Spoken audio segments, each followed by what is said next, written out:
السلام عليكم. لا تنسوا الاعجاب بالفيديو والاشتراك في القناة تشجيعا لنا لنستمر بنشر المزيد إن شاء الله. النبي صلى الله عليه وآله وسلم بعدما تمكنت له الدعوة في المدينة جعل يرسل عددا من الصحابة إلى بعض الأمصار يدعونهم إلى الإسلام، فيرسل فلانا مثلا إلى قرية بجانب خيبر، وفلان إلى قرية أخرى، والثالث إلى قرية ثالثة. أرسل النبي صلى الله عليه وآله وسلم رجلا من الصحابة إلى قرية، إلى وادي اسمه وادي نعمان. قال تجد مجموعة من الناس هناك، اذهب وادعهم إلى الإسلام. وصل الصحابي إليهم، دعاهم إلى الإسلام وترك عبادة الأصنام، لكنهم لم يقبلوا منه. فركب الصحابي بعيره ورجع إلى النبي عليه الصلاة والسلام. أحد هؤلاء الناس الذين في هذا الوادي جعل يفكر، قال طيب ربما يكون فعلا الإسلام حق وأن هذا الرجل يدعو إلى حق، لماذا لا أذهب وأقابله وأستمع منه؟ فركب ناقته ومضى من وادي نعمان في الطائف، وهو يسير على الناقة يصعد به جبل ويهبط به واد حتى وصل إلى المدينة، يعني قطع قرابة 700 كيلو. أول ما وصل إلى المدينة، الرجل أول مرة في حياته يدخل المدينة، ما يدري وين يذهب، يمين يسار، ذهب إلى السوق فجعل يسأل الناس، يقول أين ابن عبد المطلب؟ ما يدري النبي صلى الله عليه وسلم في السوق ولا في المسجد ولا في بيته، ما يدري. فأقبل إليه رجل قال تجده في المسجد. فمضى الرجل حتى وصل إلى المسجد، فإذا بناء أول مرة يرى مثله، فأناخ ناقته عند باب المسجد وعقلها، ربطها حتى ما تشرد، ثم دخل إلى المسجد وهو أعرابي عليه عمامة وشعره طويل، وجعل يلتفت أين ابن عبد المطلب؟ أين ابن عبد المطلب؟ فأوقف واحد من الصحابة قال أنت ماذا تريد؟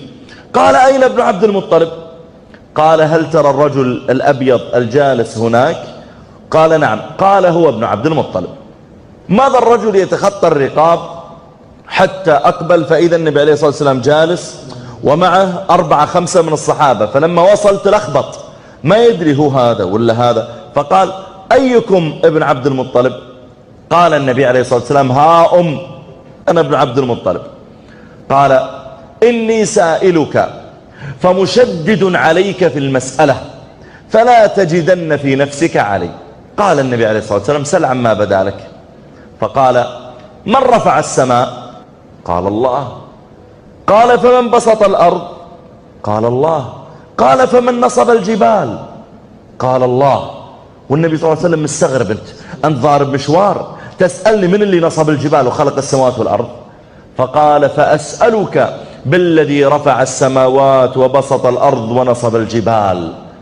الله بعثك إلينا رسولا.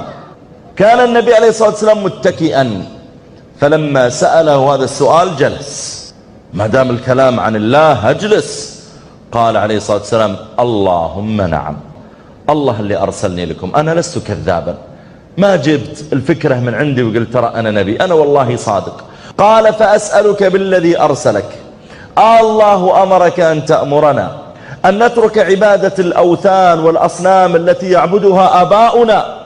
وهم فعلا يا جماعة ترى كانوا إذا أرادوا أن يتعبدوا يتقربوا إلى حجر.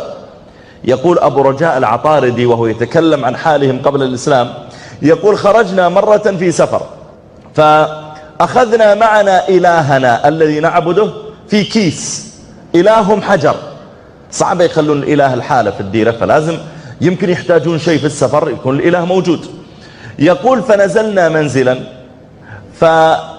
فبحثنا عن أحجار نضعها لنضع عليها القدر، لازم يوضع تحت 3 أحجار ولا 4 عشان يحطون الحطب ويشعلون الحطب وبعدين يشتعل الطعام. يقول فجعلنا نبحث عن حجر ثالث ما وجدنا، فأخرجنا إلهنا ووضعناه للقدر وقلنا هو أدفأ له إذا اقترب من النار. يقول فلما ارتحلنا، خلاص تغدينا وانتهينا، ارتحلنا بنمشي، صاح صائح من قومي وقال ألا إن ربكم قد ضل فالتمسوه. قال فجعلنا نبحث عن إلهنا. يقول فبينما نحن نبحث إذ سمعت رجلا من قومي يقول ألا إني قد وجدت ربكم أو ربا يشبهه. يقول فأتيت فإذا قومي ساجدين عند حجر فأتينا ونحرنا عنده الإبل، يعني تقرب إليه في الضلال اللي كانوا فيه. ويقول عمر رضي الله عنه كنت لا أجد مالا في الجاهلية أشتري به صنما، يقول فأخذت تمرا عندي وصنعت منه صنما. يقول فلما غابت الشمس جعت فأكلته، أكل اللي كان يقول له اغفر لي وارزقني أكله. فهم كانوا في ضلال عظيم. فهنا الرجل هذا جاء يسأل يقول إن رسولا من عندك يا محمد صلى الله عليه وسلم جاءنا يقول اتركوا عبادة الأصنام والأوثان واعبدوا الله. أسألك بالله، أسألك بالذي خلق السماوات وبسط الأرض ونصب الجبال، الله بعثك رسولا فعلا وأمرك أن تأمرنا أن نترك عبادة الأوثان؟ فقال عليه الصلاة والسلام اللهم نعم. قال فأسألك بالذي أرسلك، الله أمرك أن تأمرنا أن نصلي 5 صلوات في اليوم والليلة؟ قال عليه الصلاة والسلام اللهم نعم. قال فأسألك بالذي أرسلك، الله أمرك أن تأمرنا أن نزكي أموالنا، أن نحج، أن نصوم؟ والنبي صلى الله عليه وسلم يقول له نعم نعم نعم. هذا قاعد يسأل عن أركان الإسلام. نعم. فلما انتهى من السؤال عن الأركان 5 قال الرجل فأنا ضمام ابن ثعلبة أخو بني بكر بن سعد، أنا جايك من الطائف، رسول قومي إليك، أنا جايك من بعيد، سوف أعمل بما أمرتني به وأترك المحرمات، أدخل الجنة ولا لا؟ قال النبي عليه الصلاة والسلام اللهم نعم. قال الرجل أشهد أن لا إله إلا الله وأنك رسول الله، ثم ولى ظهره لرسول الله عليه الصلاة والسلام ومضى إلى ناقته وهو يمشي. فالنبي صلى الله عليه وسلم ينظر إليه وهو مدبر فيرى عمامه ويرى جديلتين والرجال ماشي. فقال عليه الصلاة والسلام أفلح يبغى اسمه ما جاء اسمه معه، فقال أفلح ذو العقيصتين إن صدق وقام بأركان الإسلام وترك المحرمات أفلح. وصل الرجل ناقته من شدة استعجاله ما جلس يفك يحل العقال للناقة ويفك العقال الثاني بعدين يركب بكل هدوء، لا، جاء وركب وخفض رأسه ومد يده وجر العقال وضرب الناقة من شدة العجلة، ثم مضى حتى وصل إلى أهله. أول ما دخل إلى بلده أقبلت إليه امرأته، يا مرحبا زوجي. قال إليك عني، لست منك ولا أنت مني. قالت لما؟ أنا أم عيالك وشلون لست مني ولا أنت؟ قال قد غيرت ديني واتبعت دين محمد صلى الله عليه وسلم. قالت ديني دينك.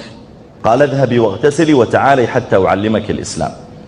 مضت واغتسلت وجاءت وعلمها الإسلام فدخلت في الإسلام. ثم أقبل إليه أبوه قال يا أبت إليك عني. قال لما؟ قال قد غيرت ديني واتبعت دين محمد صلى الله عليه وسلم. قال ديني دينك. قال اذهب واغتسل وتعال وعلمك الإسلام. مضى واغتسل وجاء وعلمه الإسلام. يقولون فلم تغرب الشمس ذلك اليوم وفي قومه أحد كافر، كلهم أسلموا على يده. هذا وهو لم يطلب العلم ولم يصلي مع النبي عليه الصلاة والسلام ولا صلاة جمعة ولم يقرأ كتابا ولم يحضر محاضرة ولم يحفظ القرآن، لكن مدام أنه قال أشهد أن لا إله إلا الله وأن محمد رسول الله خلاص مباشرة يشعر أنه جندي من جنود الإسلام. كذا الصحابة والصحابيات، ترى كان الواحد إذا دخل في الإسلام وتلفظ بالشهادتين يشعر أن المسؤولية اللي عليه في الدعوة إلى الإسلام والأمر بالمعروف والنهي عن المنكر مسؤولية عظيمة جدا، يشعر أنه مثل المصحف الذي وضع في المسجد وطبع عليه وقف لله تعالى، ما يستعمل إلا في طاعة وخير. والله لو أننا اليوم نستشعر كما استشعر أولئك من الحرص على دعوة الناس والحرص على أني أتمثل الإسلام وآمر بالمعروف وأنهى عن المنكر ويصبح الإسلام هو الهم رقم 1 عندي، لكن من يحمل الهم فعلا؟ اللهم يا حي يا قيوم يا ذا الجلال والإكرام يا رب العالمين، يا من عز فارتفع وذل كل شيء له وخضع، اللهم إنا نسألك بكل اسم هو لك سميت به نفسك أو أنزلته في كتابك أو علمته أحدا من خلقك أو استأثرت به في علم الغيب عندك، يا عظيم المن، يا كريم الصفح، يا حسن التجاوز، يا واسع المغفرة، يا باسط اليدين بالرحمة،